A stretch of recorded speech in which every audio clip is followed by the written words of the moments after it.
ஸ்ரீ வராக புராணம் 7ஆம் அத்தியாயம்.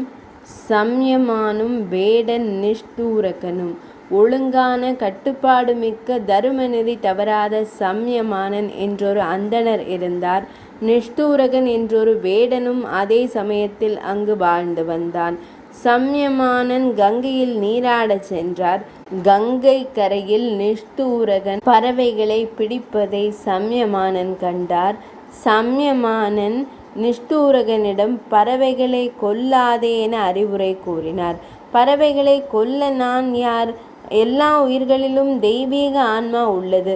அதை எப்படி என்னால் கொல்ல முடியும்? நான் செய்தேன் என்பது தற்பெருமை, தற்புகழ்ச்சி ஆகும். அப்படிப்பட்டவருக்கு முக்தி ஏற்படாது.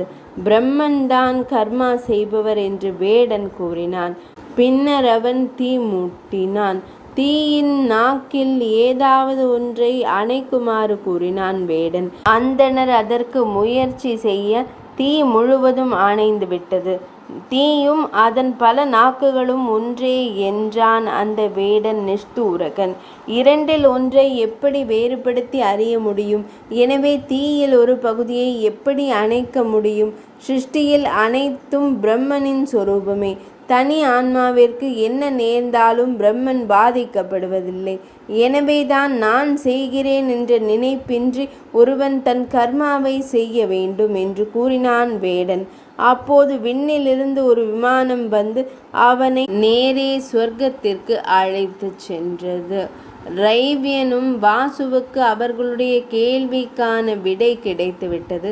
இவ்வாறு ரைவ்யன் வாசு கதை கேட்ட அஸ்வசிரன் ஐயமும் தீர்ந்தது. தன் அரசை தன் மகன் ஸ்தாவசிரனிடம் ஒப்படைத்துவிட்டு தவம் செய்ய நைமிசாரண்ய வனம் சென்றான். நாராயணரை நோக்கி தவம் செய்து நாராயணனுடன் கலந்து விட்டான். ரைவ்யனும் யாகங்கள் செய்வதில் தன்னை ஈடுபடுத்திக் கொண்டான். 7ஆம் அத்தியாயம் நிறைவடைந்தது.